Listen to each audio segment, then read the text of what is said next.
400 years ago, in a fishing village just barely out of reach of the jungle, a creature came in a woman's guise to demand tribute with sweet words and a resonant voice. The villagers, unable to keep up with her demands, presented her with a jeweled knife. Even when the knife had been buried in her chest, its shining surface veiled by shredded silk, it glittered in the moonlight, and the villagers thought this was the end. Welcome to Sword of Symphonies.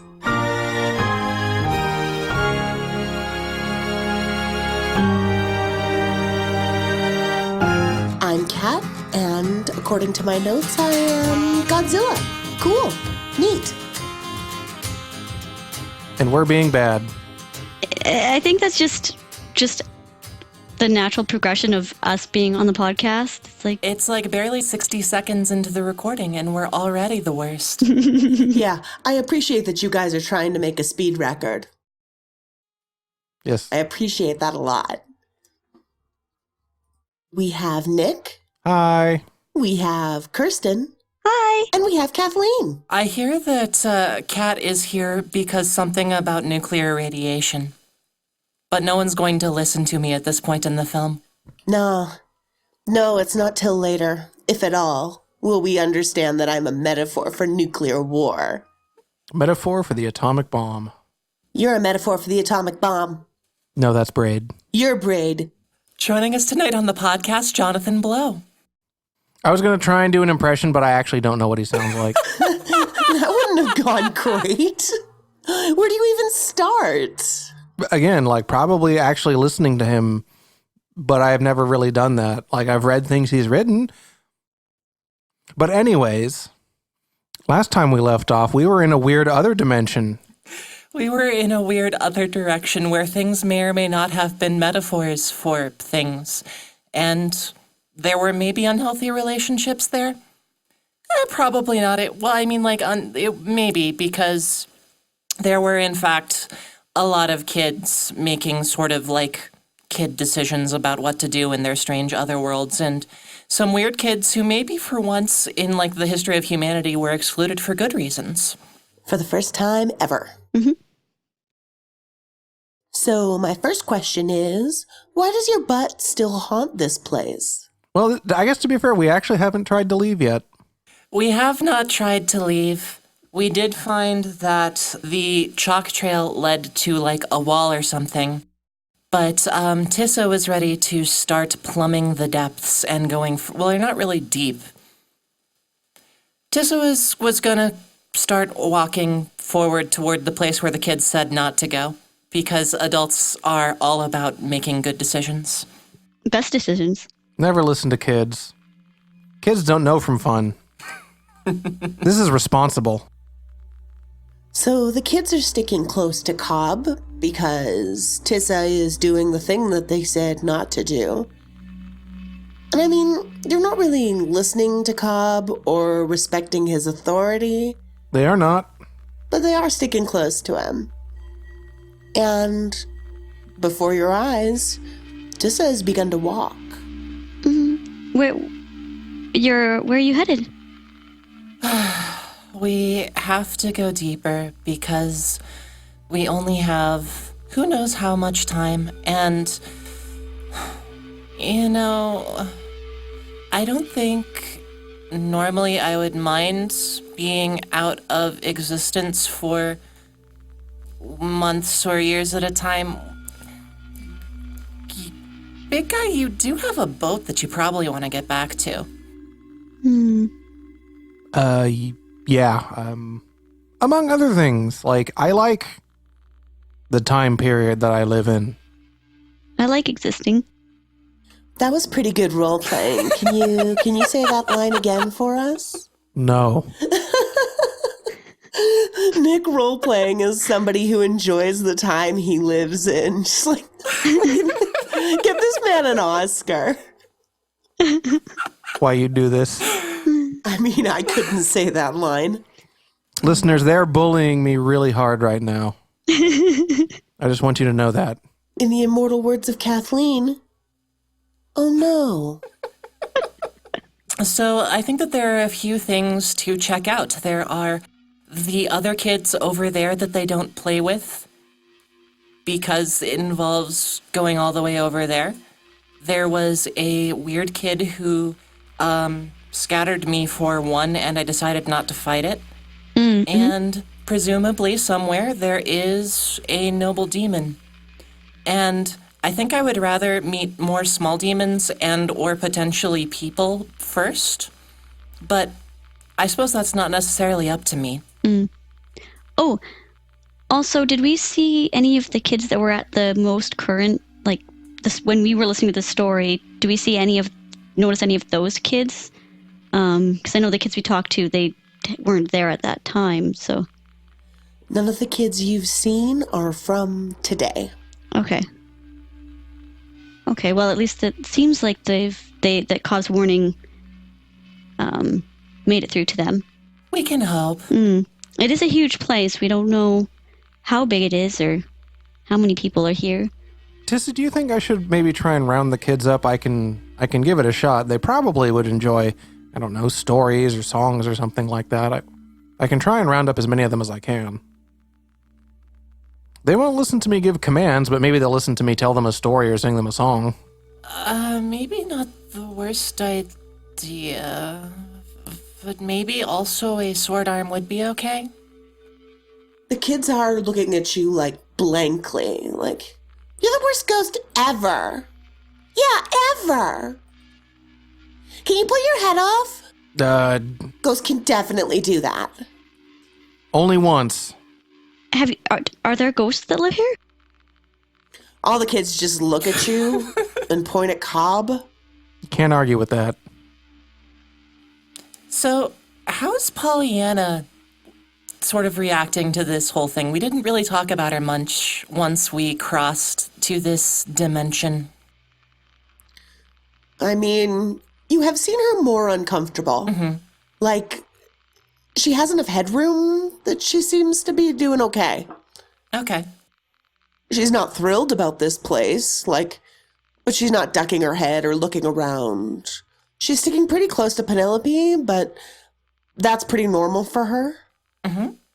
I think once she gets the feeling that something weird is happening, she usually starts sticking close to Penelope. Partially for Penelope's sake as well. Penelope likes to pretend she's fussing over Pollyanna, but it's kind of a self-calming thing too as well, you know? Yeah. I think Pollyanna recognizes that Penelope is pretty hopeless without her, so... She's the adult, right? So she's definitely the adult. Okay. So we have some stuff that happens.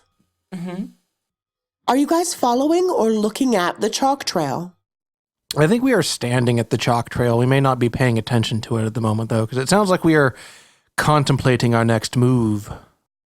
So while you are contemplating, you hear a low note. Like the note of the flute that opened this place to the outside world. And the horde around you seems to shimmer, as if in a heat haze, as if the jungle wind has come down and thickened the air with humidity. And in hospitable temperatures, when the haze clears, it lasts just a moment, but when it clears, you notice that the chalk is now buried. The piles of fake coins that glitter all around the place have shifted. Oh, wonderful. I think the door just opened again. Did someone else come in here? Well, something just happened. You guys can make me sensitivity rolls if you want. Yeah. Maybe. Okay, Penelope, you are all about sensitivity, right? Right. I'm actually going to do sensitivity tracking to see if I can find any evidence of the chalk trail or maybe a new trail that someone might have brought in. Okay, yeah. I got no successes. I have no clue. Cobb is going to try sensitivity focus. He's going to see if maybe by paying attention for once, he can determine what's going on. Great. I got 1 success and 1 edge success. And then Tissa is gonna roll sensitivity navigation to see if there is any sense of how things work with 2 successes and 1 edge. With 2 successes on sensitivity navigation, you get the distinct impression that this place is not as large as it pretends to be. Cobb, you hear a sound from atop one of the coin dunes. Cobb casts a furtive glance in the direction of the coin dunes. And there is a figure sitting on top. The figure of the storyteller. She is wrapped almost entirely in shades of violet and gold. She has in her hand a flute, a long instrument about the size of her forearm. Is Cobb gonna let us know? Cobb is going to sort of like motion, I guess, whoever he's, like, hey, and then just sort of point over at the storyteller. Let's roll understanding spirits. 1 success. Do I get any new information? Here's what I'm going to tell you about understanding spirits. The storyteller that you saw was dressed in many colors. Oh, and this one's just purple and gold. How regal. This is good news. This one's different. Different? It's not the same one. Is it? Or it's a really different time. One of the 2 things. The kids suddenly fall silent and hide behind Cobb. There are whispers. The lady's here. Don't listen to the lady. Well, Tissa, go introduce us. I don't know if that's a good idea. Don't talk to the lady, you idiot ghost. Yeah. Fuck. I'm dead. What can she hurt me? So 3 successes, sensitivity, focus. What kind of vibes am I getting? The vibe you're getting is that this is a place that she has a very comfortable degree of control over. Actually, with that sensitivity roll, you can definitely feel that the center of power here is elsewhere. But this is several orders of magnitude more powerful than the weird kid. And is this the same person that we saw outside? Like the same demon? The face is identical. Okay. So she either has chosen to look a little different now that she's in her place of power, or... Yeah. I might just be entirely barking up the wrong tree, though. I should probably, Kathleen should probably still remember that we are potentially dealing with a noble demon here. We should challenge her to a story off. We gotta get the kids away from her somehow. Yeah. So, I guess Tissa is going to, grip at her spear a little bit the same way that she does when she's nervous. And walk slowly in the direction of the demon. Okay. So here's a thing that's about to happen. The heat haze begins to rise again around her, and she holds the instrument at her side, but you can still feel that note trembling on the air. And everything around you is hot and uncomfortable and dangerous, and you can feel coming from her a cool wind that is, I don't want to say irresistible, but I am going to say roll adaptability focus. For everyone? No, just Tissa. 2 successes, 2 edge successes. Okay. You will need the edge success to succeed. Okay. And what are they going to cost me? They're going to cost you the ability to get any sort of grip on these negotiations. Okay. I mean, that's probably better than just being straight up in a thrall, huh? Yep. So, you felt the demon trying to pull you, specifically to pull you away from yourself, from the others around you. But you succeed in gripping your spear and focusing, keeping yourself together. And she watches. She does not acknowledge that she's done this and waits for your approach.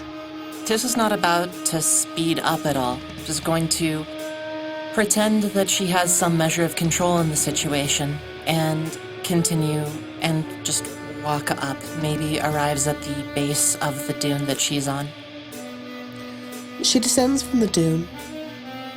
It is steep, but she walks along it as she would on flat ground. Or glides. It is difficult to tell in the nest of rich silk and jewelry. It is difficult to see if she even has legs, let alone how they move or what they look like. When she reaches the ground and the children clutch at each other, one of them has found, to his surprise, but not displeasure, that Cobb is not a ghost and is clinging to his arm. Aw. They still don't know I'm not a ghost. It could be a ghost trick. Cobb, don't say that. I'm going to turn you into a ghost, Nick. Nope, I don't know this meme well enough to roll with it. So, I'm just threatening to murder him. well, yes, I know, like ghost dad. But Nick. Oh. No, I was going to make a ghost trick joke, but then most of the jokes I could make about that game would heavily spoil it, so I'm not going to. It has a really good dog in it. This is true. Missile is not a spoiler. He is great. So, here is Tissa standing face to face with a noble demon. Or at least some sort of really big demon. I don't think there's a medium demon in this setting. I suppose not, huh? Oh, 3 successes on an understanding focus roll. I'm still trying to figure out, like, just information about this demon. Okay. How many successes was that, sorry? That was 3. 3 successes will tell you 2 things. First of all, that her eyes are the same violet color as the rest of her clothing. And second, there is a blankness to her disposition. And there has been as long as she has been on that dune. It looks like imperiousness for a moment, but it hasn't changed. Her face is still blank. Has she acknowledged she acknowledged my presence by coming down here. Has she done anything else? She has not. And you said that the center of power in this place was elsewhere. Yes, you can tell that. Still definitely way bigger than the little demon. Yes. Tissa is going to take the advice of the children and not say anything first.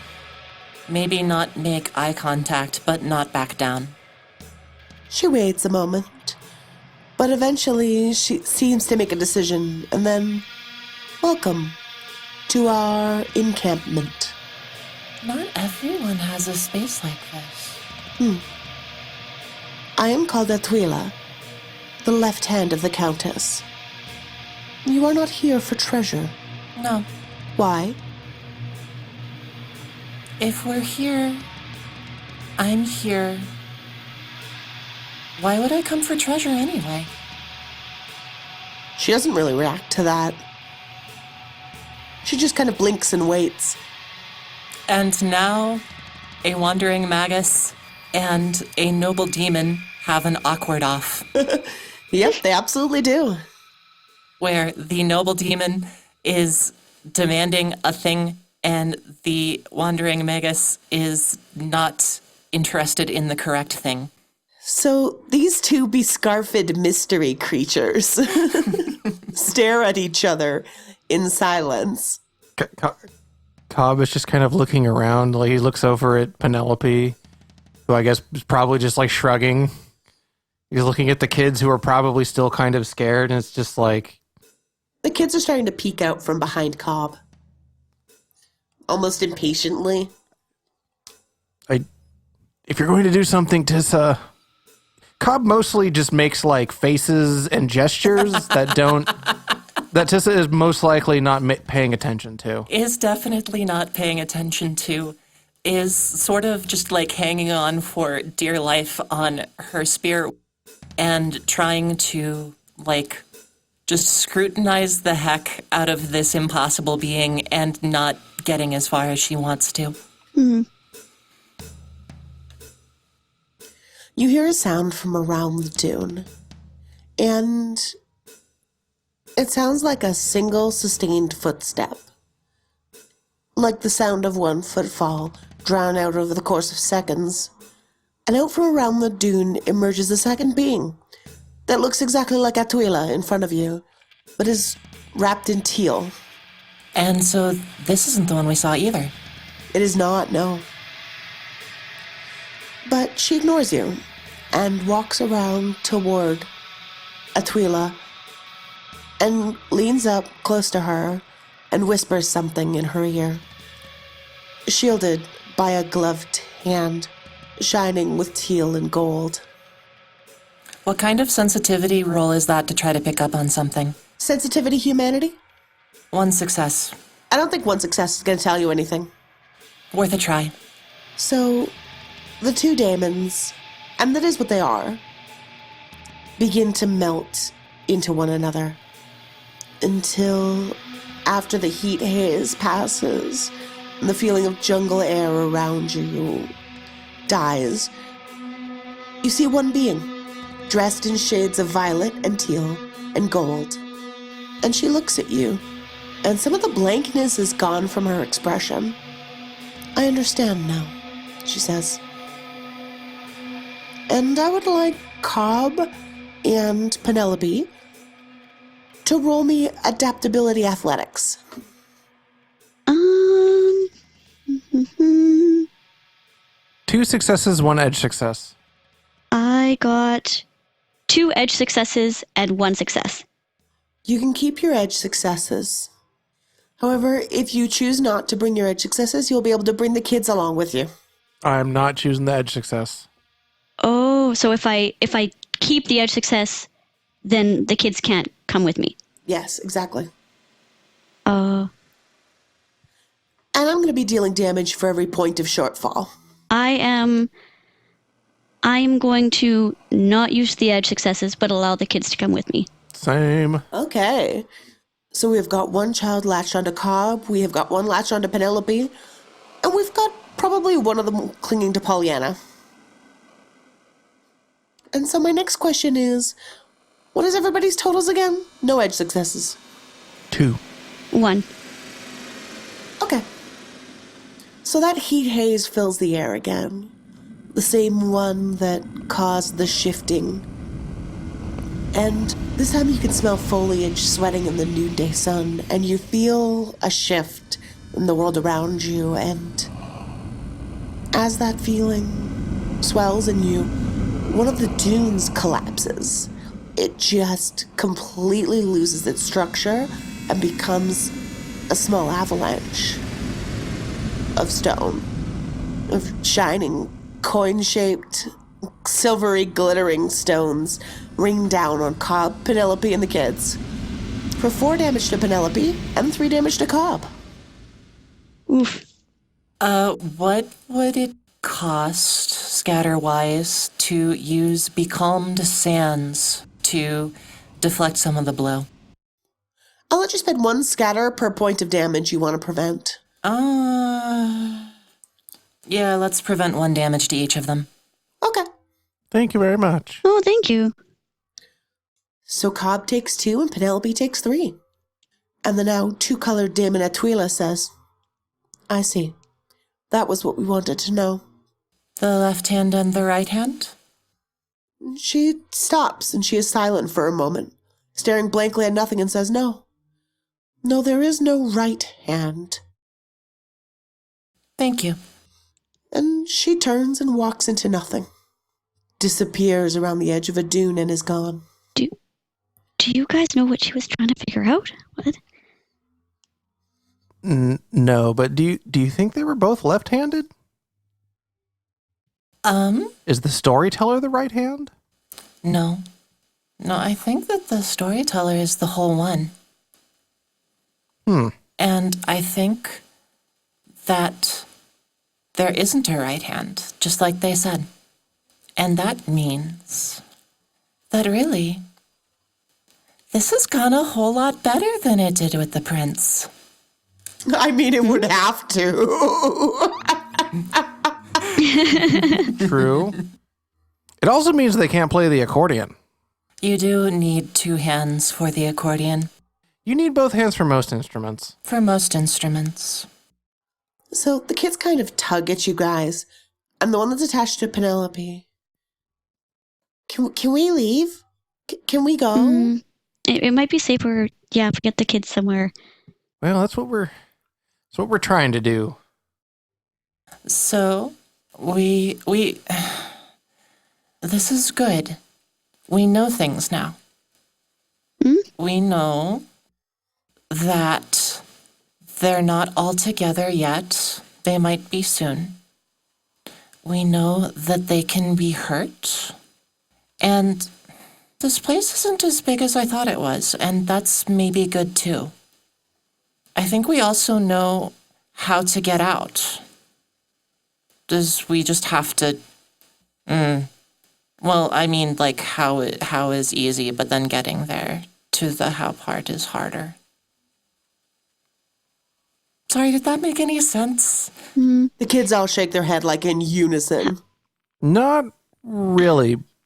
How many are there? Oh, that I've got no idea. If this place isn't that big and you know how to get out, again, I'm sure Penelope and I can round up the kids, and if you could open the door, we can get everybody out. I can't open the door because we need the... Did you see the instrument? The whatever it was? Yeah. It's a long flute, I guess. Also, I don't think that we're supposed to get out yet. Definitely the biggest of the kids, the one that was attached to Cobb, looks at you like you are a big old dumbo. Wait, what do you mean we're not supposed to... What? We're not supposed to be in here. We gotta go. You're the worst ghost. Yeah, we are. Why do you think we're ghosts? I forget. Don't worry about it. We gotta go. And like the little one that's attached to Pollyanna, like, starts to sniffle. No, it's okay. Let's make sure we've got everybody rounded up. While you guys leave, or move that way, where did you say that the other ones were? The ones that you can't get to, on the other side? I mean, over there? All 3 of the children point in different directions. It's hard to know what directions are when the lady does that thing. That's totally reasonable. Which way is it? Kathleen asks to the GM. Is it toward, like, where the center of the power was, or? The center of power is kind of in the center of the space. And all the kids are pointing kind of away from it. Like, imagine a donut. Imagine a donut. Imagine a donut. Please, cat, big nerds call them toroids. Yeah, I was like, am I going to... Are we in Calc 3 again? God, I hope not. Bye. Bye. Bye. Look, I'm a big nerd, but I'm not that big a nerd. Bye. I was very bad at Calc 3, dear listeners. Very bad. High fives over the internet. Bye. Math is dumb. Numbers are stupid. So, why don't we all go together to find the kids on the other side? Because I don't want to go to where the whole demon is yet. Because that sounds not great. So how about an understanding navigation roll? Go for it. 3 successes. 3 successes will give you a pretty good idea of the direction that you can go to kind of turn around this place and keep your eye open for other occupants. All right. While she's figuring out the direction, I hoist the young one that was holding Pollyanna up onto Pollyanna's back, so she feels more comfy. Whee! She does kind of immediately lean forward onto Polly's neck and hold on tight. It's a good place to be. Polly's a good horse. She'll keep you safe. Okay, I have an important question for you. Does Penelope know that Pollyanna is not a horse? No. Because you describe her as a pony a lot in character, and She does. She knows she's a cloud elk. I guess it's just, I don't know, how when she talks about the ship and uses her own kind of... I can see it being a term of like endearment. okay. Borderline term of endearment, borderline Penelope word crime. Yes. And just maybe being like a rancher and like, oh, horse, like me. Yeah. Okay. All right. Anyway, the kid looks at you like you're a fucking moron. Harsh. Well, At any rate, Anyways. we are going toward the journey away from the center of the donut. journey away from the center of the donut. Okay. And you hear some scrabbling sounds, some digging sounds, some clattering around. And you see a small cluster of children digging in the stones.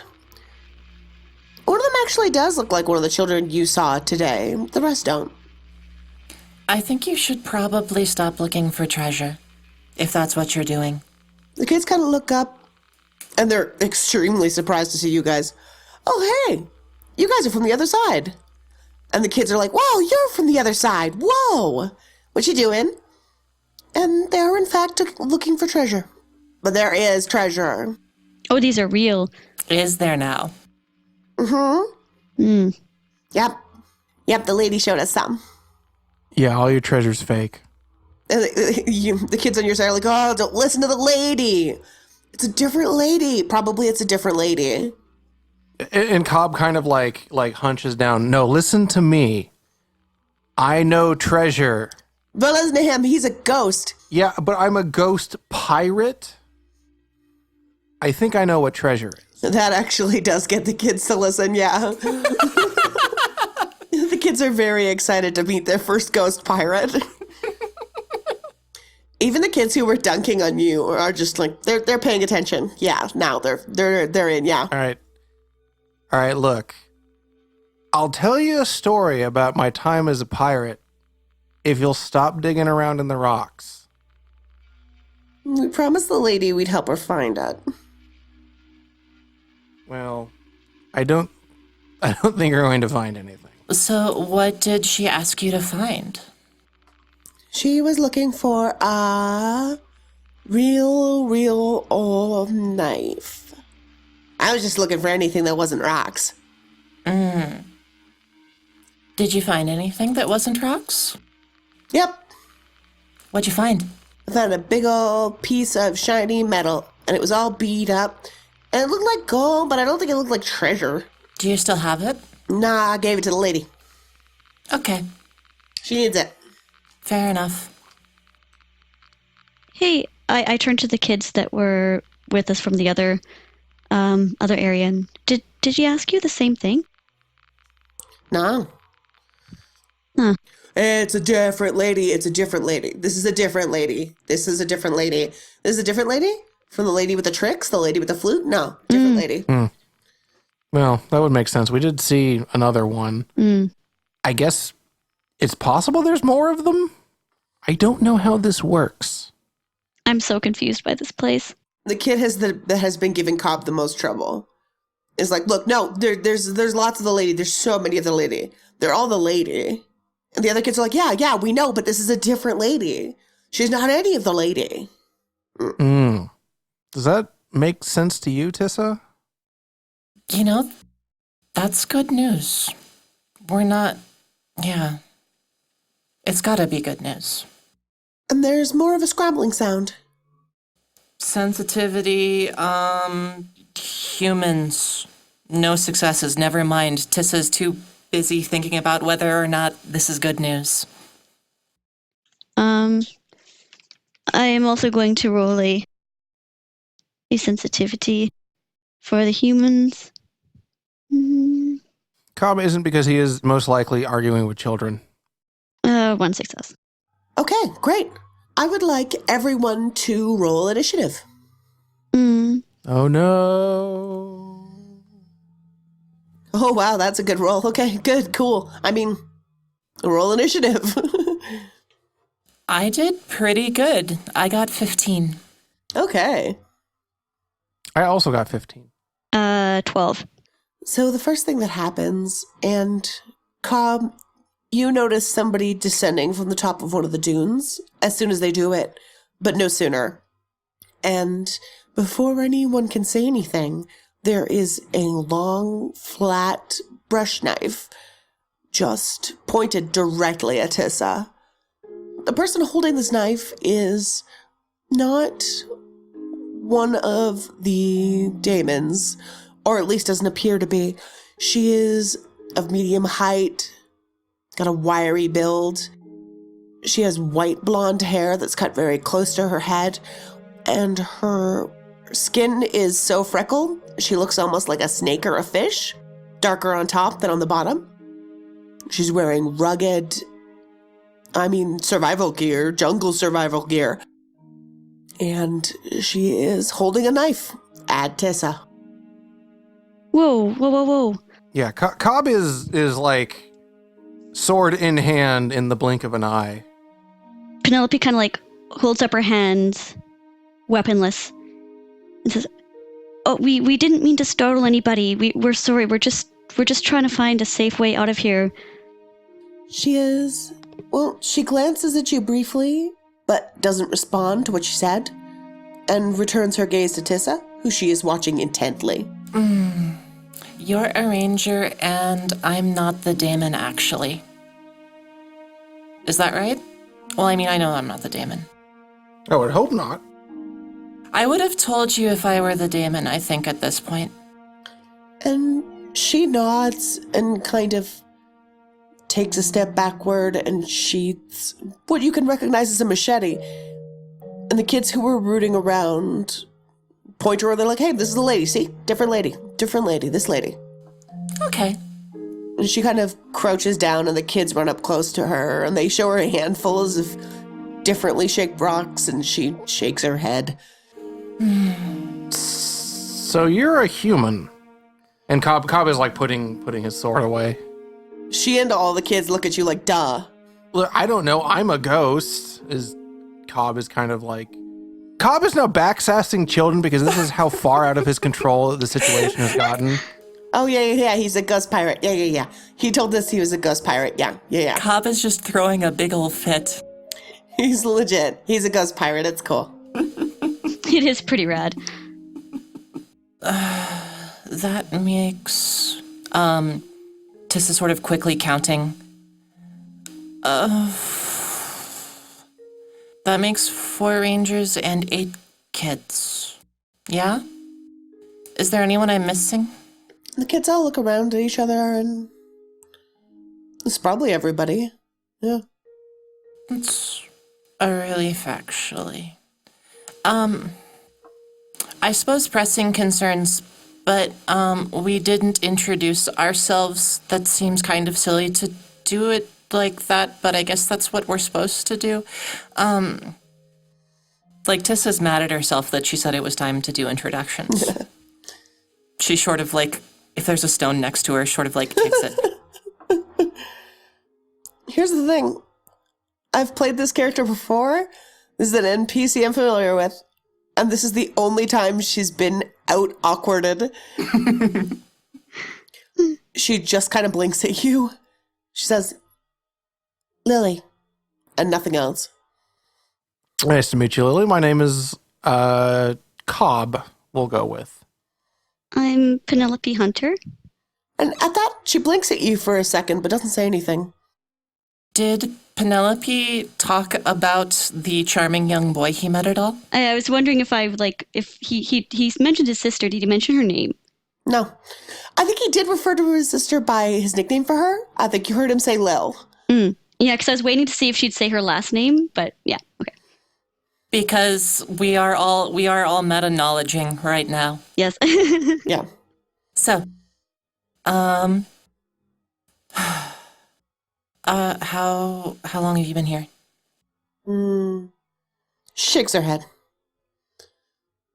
Gives kind of a little shrug. Yeah, that's fair. Cobbage is going to straight up ask her, what year is it? And she does give you an answer. But she seems extremely irritated by that. I don't know what year it is. Well, I would imagine if she gives us our year. Yeah, she does give you your year, yes. Okay. All right. With deep irritation. How do the kids react when they hear the year? Yeah, one of the kids nods, the one that you recognize, and the rest of them kind of start to panic because they have noticed that they weren't from the same place. But I think this is the first time it had occurred to them that they had been removed from their own time. The kid who is aboard Pollyanna sniffles and just starts to wail. Kid who's attached to Cobb gets real mad, kind of starts giving him little kid punches. That's what I was afraid of. But at the very least, we know that Lily here is from the same place that we are. Mm-hmm. Lily, do you think the knife is here, or are you just hoping? And she rummages in her bag, and what she produces looks like a sheet of beaten gold, about the size of, like, an Xbox controller. And it, I question your world building. well, that's what big it is. Are there Xboxes? No, I'm not explaining it to your characters. I'm explaining it to you guys. And you guys live in a world that you know what an Xbox controller is. It's got hooks on the side of it, where probably at some point a rope or a chain was attached, and it is set with semi-precious stones. Shining carnelian. So this is why there isn't a right hand. Oh? Yeah. Lily looks at you blankly. I don't understand.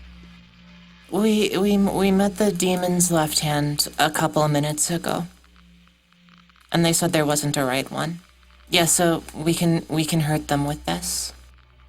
And, Lily kind of returns to the pile, do the thing that she does best. Because if you're reading along in the Heroic Chord manual, she is a treasure hunter extraordinaire. And she does resume looking. So, wait, you think when they say there isn't a right, you think that the right was dispatched somehow? I think the right hand was cut off.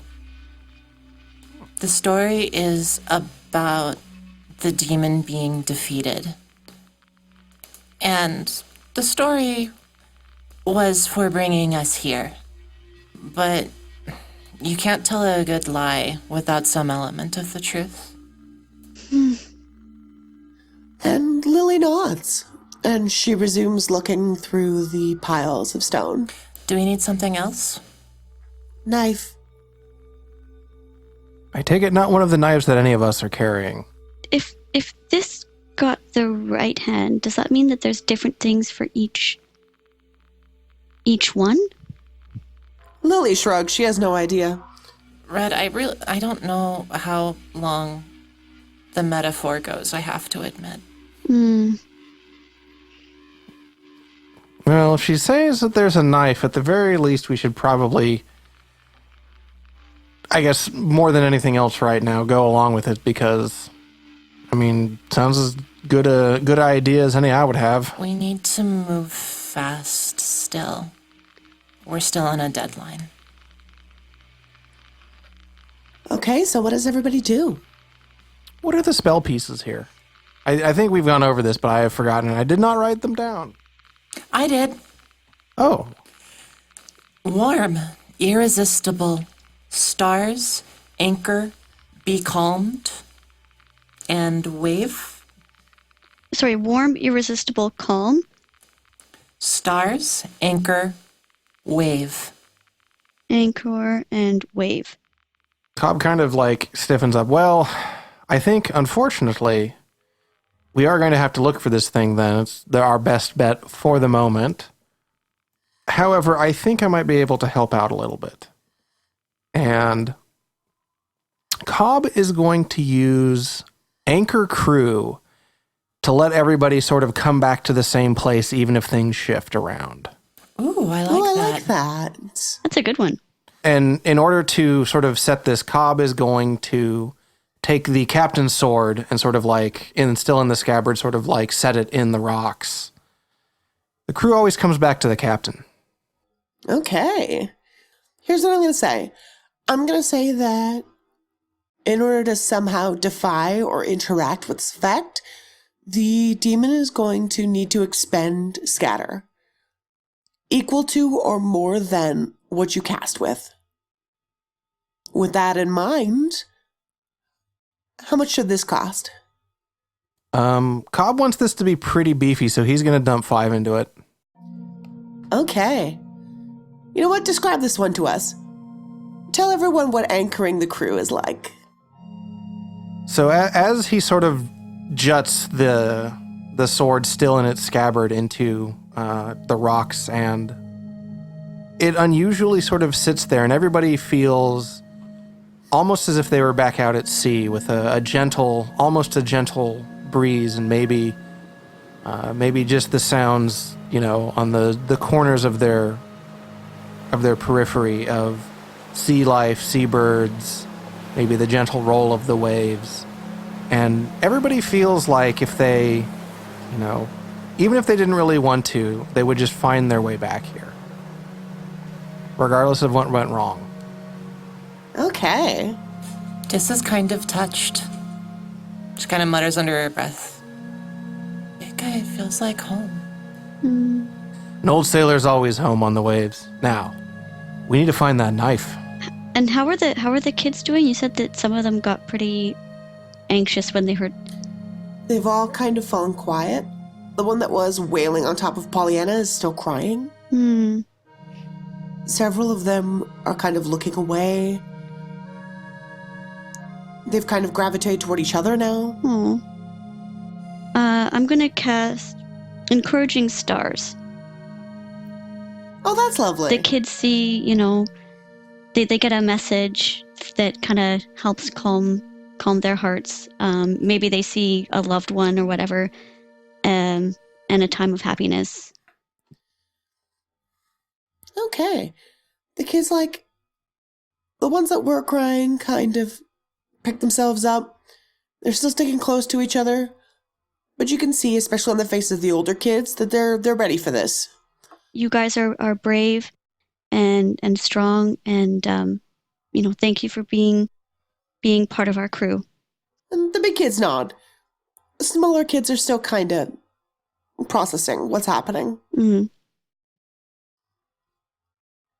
I want numbers. How many scatter did that cost? Or did it cost no scatter because it was really nice? I'm only going to charge a scatter for that. Because, that was not something you did for combat advantage. It was nice. The poor little thing, What kind of understanding roll would I need in order to guess how long it's been and how much time we have left? Focus, I reckon. Oh yeah, I got 6 dice for that. Awesome. That's 3 successes and 1 edge. It feels like 2 hours has passed. So is that probably about half of our window, 2/3 of our window? Hard to tell. Yeah, We didn't firmly establish what the window was. it's true. Well, we are assuming we have until the sun comes up, which 2 hours is going to cut into a lot of that. So we got to move fast. We really don't have much time. So we all spread out, look, come back, and we make do with what we get. Okay. And where you will get is memory time. Oh no. The memories, they have reached us. They've caught up to you finally. They'll haunt you forever. They will. Okay. I enjoyed Tiss's awkward off. It was pretty good. This is multiple awkward offs because she had to. I mean, one awkward off was because, like, the previous demon was really, really chatty, and it seemed better to let them do the talking if we're going to get in the character. And if from a metagame, I wasn't able to negotiate with the demon, so... Well, yeah, instead you just kind of stared at each other for a while, and that was... I think all in all, that went pretty well. I think that the party did better at interacting with a noble demon this time. I think it's because Penelope decided to keep her mouth shut. Cobb will remember this. So, Kirsten, what do you remember? I like when Tissa first encounters the demon, and I also like her, like, oh yes, I understand now. This is not as bad as we thought. At least I don't think it is. And we're just like, okay.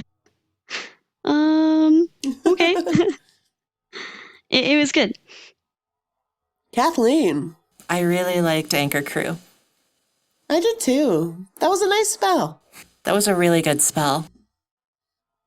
Okay, so Kathleen, who are you giving your memory point to? I think Anchor Crew is worth a memory point. Okay, yeah, great. Yay, thank you. All right. So next week, we're going to resume our hunt for the knife in the hopes that it will help us dispatch the creature that has created this space. Thank you so much for listening to us, listener. Yeah. Thank you so much for playing with me, players. Thank you guys. Yeah, it was. And next week we will get Neef out. Nick.